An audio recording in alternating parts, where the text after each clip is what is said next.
Puji Tuhan, Bapak Ibu, saudara-saudaraku dimanapun berada, seluruh umat-umat Tuhan.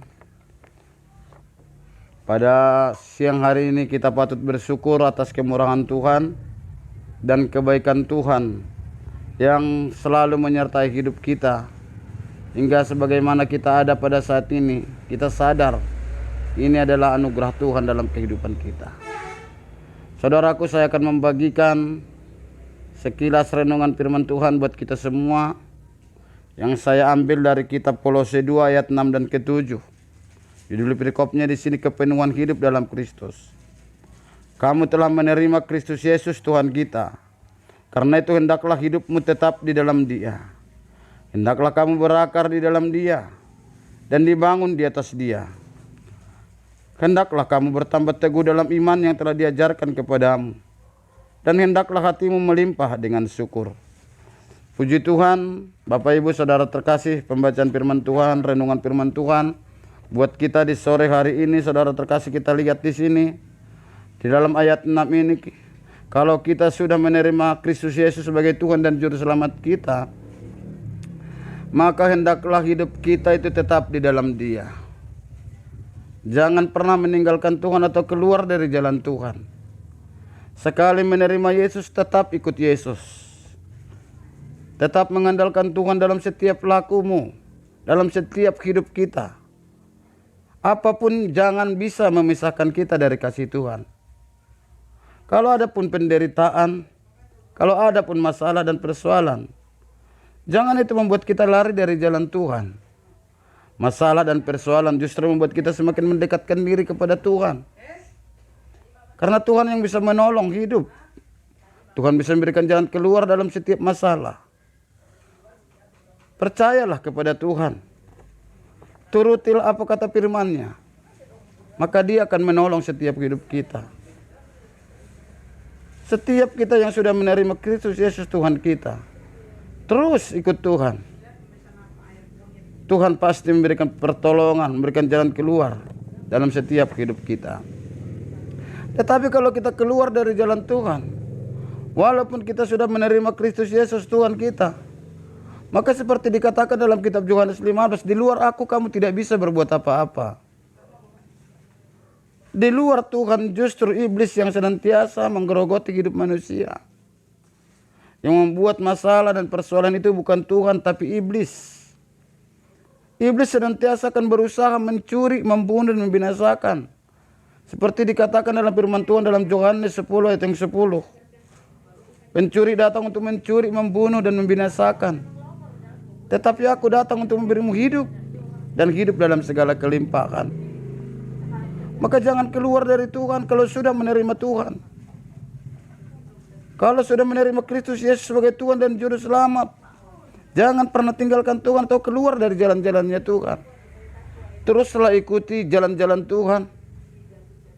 Supaya apa yang direncanakan Tuhan dalam hidupmu boleh digenapkan, saudaraku. Kemudian yang kedua, dalam pembacaan firman Tuhan ini bisa kita lihat dalam ayat 7. Hendaklah kamu berakar di dalam Dia. Tuhan ingin kita berakar di dalam Tuhan. Supaya kita kuat, jangan lemah, supaya jangan gampang tumbang. Berbicara tentang akar, saudaraku, kalau di dalam suatu pohon, akar itu adalah menjadi tumpuan kekuatan daripada pohon untuk kuat menahan setiap serangan angin ataupun topan. Kita demikian juga hal kerohanian. Kita bisa kuat bertahan kepada angin pencobaan ataupun topan-topan pencobaan, badai pencobaan. Kalau kita berakar di dalam Tuhan. Karena Tuhanlah yang menjadi kekuatan, yang menjadi pertolongan dalam kehidupan kita. Maka untuk itu haruslah kita berakar, saudara. Dan kemudian berbicara tentang akar juga adalah berbicara tentang mencari makanan untuk tumbuhan tersebut atau menghisap makanan untuk tumbuhan tersebut. Fungsi daripada akar adalah menghisap atau mencari makanan, menyediakan makanan untuk diproses suatu tumbuhan. Maka kalau kita juga berakar dalam Tuhan, maka proses apa yang menjadi kita butuhkan, apa yang kita makan, minum, dan pakai, Tuhan Yesus pasti sediakan. Dia berkata dalam kitab Matius, jangan kau khawatir dengan apa yang kau makan, minum, dan pakai. Perhatikan burung di udara tidak pernah menabur dan tidak pernah menuai, tapi dipelihara oleh Tuhan. Tuhan bisa menyediakan lewat memberkati setiap usaha pekerjaan kita. Mungkin usaha kita wira swasta atau pegawai, mungkin pedagang, mungkin juga petani. Itu semua bisa Tuhan buat menjadi saluran berkat-Nya atas kita. Kalau kita tetap berakar di dalam Tuhan, kuat di dalam Tuhan, saudaraku. Kemudian yang ketiga, saudara terkasih, di sini kita bisa lihat dalam renungan firman Tuhan ini, supaya kita senantiasa dibangun di atas Dia. Berbicara bangunan, saudaraku, dibangun di atas pondasi. Berarti saudara terkasih, membangun kerohanian kita juga harus di atas dasar firman Tuhan atau di atas dasar Tuhan. Membangun kehidupan kita ini di atas dasar Tuhan, bukan di atas dasar diri kita sendiri. Segala sesuatu yang kita lakukan seolah-olah untuk Tuhan, untuk kemuliaan nama Tuhan, dan bukan untuk kemuliaan kita sendiri. Apapun yang kita lakukan dalam hidup ini bukan karena kehebatan kita, tetapi semuanya karena Tuhan. Kenapa banyak orang, saudara terkasih, menyombongkan diri? Karena dia menganggap apa yang dia kerjakan itu adalah karena dia, bukan karena Tuhan. Karena rencana dia, karena program dia. Padahal kalau tidak ikut campur tangan Tuhan atas semuanya itu, maka tidak ada sesuatu pun yang bisa berhasil dalam hidup ini. Tuhan bisa saja, saudara terkasih, menggagalkan setiap rancangan manusia. Kita merancangkan berdagang ke sana, berdagang ke sana, untuk mengharapkan suatu keuntungan. Tetapi tiba-tiba kalau nyawa kita diambil, apakah artinya semua? Apakah yang kita tahu tentang hari besok? Untuk 1 jam ke depan atau 1 menit ke depan saja pun kita tidak tahu apa yang terjadi. Yang tahu hanyalah Tuhan. Maka kalau kita membangun kehidupan ini, dibangunlah di atas dasar Tuhan, di atas dasar firman Tuhan. Sehingga kalaupun apa yang kita miliki itu karena Tuhan, kita diberkati itu karena Tuhan, kita memiliki sesuatu itu karena Tuhan,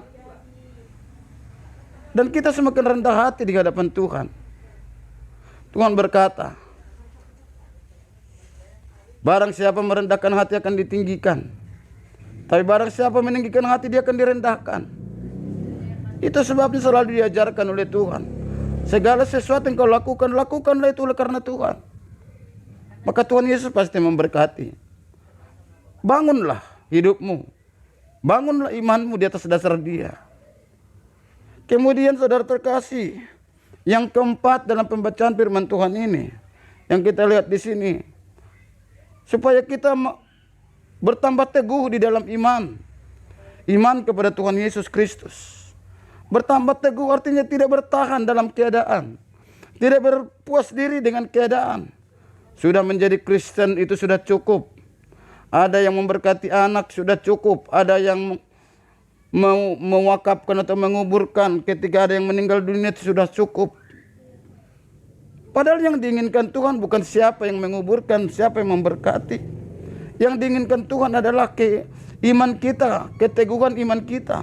Karena itulah yang kelak akan menyelamatkan jiwa kita. Suatu saat Tuhan datang, Dia berkata, adakah aku mendapatkan iman di bumi? Dia tidak katakan, adakah aku mendapat gereja di bumi? Adakah aku mendapat agama di bumi? Dia tidak tanya itu. Tetapi yang ditanyanya adalah, adakah aku mendapatkan iman di bumi? Begitu pentingnya iman kita di hadapan Tuhan. Karena oleh imanlah kita diselamatkan. Dan iman itu harus teguh. Iman itu harus kokoh. Jangan goyah, saudaraku.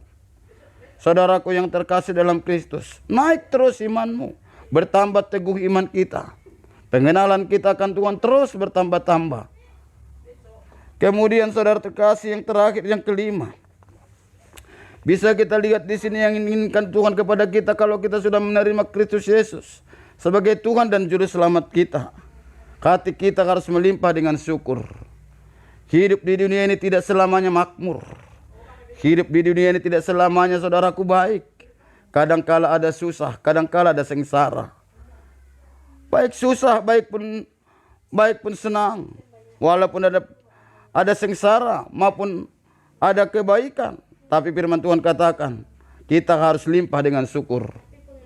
Kalau apapun yang terjadi, syukurin dalam hidup.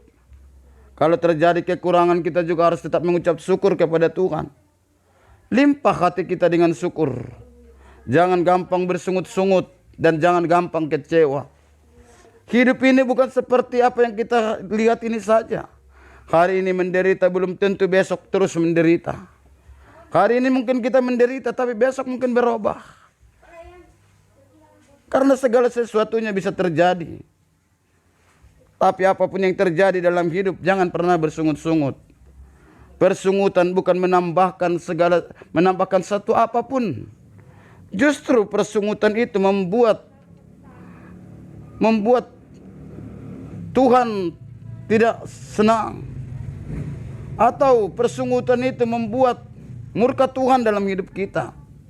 Seperti yang dilakukan oleh bangsa Israel ketika mereka keluar dari tanah Mesir, masuk ke tanah Kanaan. Mereka terlalu banyak bersungut-sungut. Itulah sebabnya seharusnya 40 hari mereka sudah sampai di tanah Kanaan. Akhirnya mereka harus jalani 40 tahun. Saking lamanya saudaraku. Maka yang keluar dari tanah Mesir itu tidak ada seorang pun yang sampai ke tanah Kanaan. Semuanya mati di padang gurun, kecuali ya anak-anak mereka yang lahir di padang gurun. Itu sajalah yang bisa sampai ke tanah Kanaan. Yang keluar dari Mesir yang bisa sampai tanah Kanaan hanyalah Joshua dan Kaleb. Gara-gara apa? Gara-gara terlalu banyak bersungut-sungut. Gara-gara terlalu sering kecewa. Terlalu tidak pernah puas dalam kehidupan.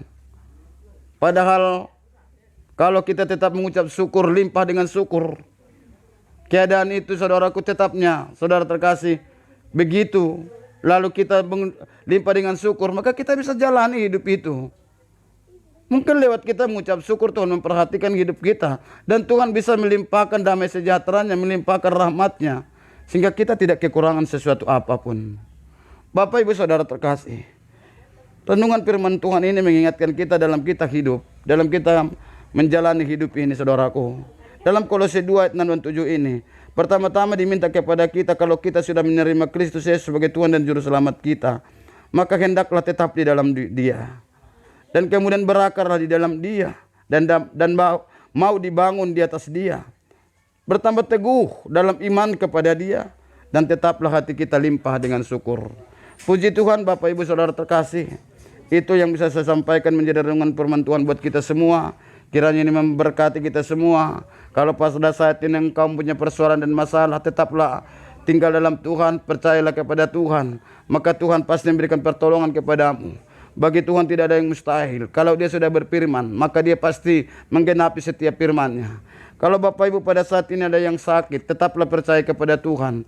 Maka Tuhan pasti memberikan kesembuhan kepadamu. Jangan pernah bersungut-sungut oleh karena penyakitmu. Jangan pernah bersungut-sungut oleh karena persoalanmu. Percayalah kepada Tuhan, maka Tuhan akan meluruskan jalanmu. Tuhan Yesus memberkati. Mari kita berdoa. Bapa yang baik, kami bersyukur firman-Mu sudah boleh mengajari kami Tuhan. Di mana pada sore hari ini Bapa, renungan firman-Mu ini mengajarkan kami supaya tetap di dalam Tuhan. Dan kemudian kami berakar di dalam Tuhan. Mau dibangun di dalam Tuhan. Bertambah teguh iman kami kepada Tuhan. Dan hati kami limpah dengan syukur. Biarlah kiranya ini menjadi bertumbuh dalam kehidupan kami Tuhan. Berakar dan berbuah-buah kebenaran. Bapa yang baik, tuntun terus kehidupan kami. Supaya kami sampai kepada maksud dan rencana-Mu. Jangan ada seorang pun kami yang gagal dalam pengikutan kami akan Tuhan. Berkati umat-umat Tuhan dimanapun. yang mendengarkan firman Tuhan ini, Tuhan Yesus memberkati. Kalau di antara mereka ada yang sakit ya Tuhan, Tuhan Yesus memberikan kesembuhan. Bilur-bilur Yesus menyembuhkan. Kalau di antara mereka ada yang punya masalah dan persoalan keluarga ya Tuhan, Tuhan Yesus memberikan jalan keluar. Biarlah keluarga yang bahagia, keluarga yang damai sejahtera boleh menjadi milik mereka. Suami mengasihi istri Tuhan, istri hormat pada suami. Anak-anak mereka tunduk kepada orang tua mereka, dan orang tua mengasihi anak-anak mereka. Biarlah terjadi digenapkan keluarga yang bahagia, keluarga Kristen yang bahagia dalam setiap kehidupan keluarga umat-umat Tuhan yang boleh mendengarkan firman-Mu ini Tuhan. Terima kasih Bapa yang baik. Kalau ada di antara umat-umat yang mendengarkan firman Tuhan ini pada saat ini, yang mengalami persoalan kerohaniannya Tuhan, ada yang kecewa tawar hati dalam hidup dalam hidup ini, bersungut-sungut dalam hidup ini, kurang mengucap syukur. Untuk itu hamba-Mu berdoa, limpahi mereka dengan syukur Tuhan. Limpahi mereka Bapa dengan damai sejahtera. Biarlah mereka menyadari bahwa saya anugerah Tuhan, kasih karunia Tuhan cukup dalam kehidupan ini. Tuhan tidak pernah membiarkan dan meninggalkan kami Bapa yang baik. Kami berdoa hanya di dalam nama Tuhan Yesus Kristus Tuhan kami. Haleluya. Amin.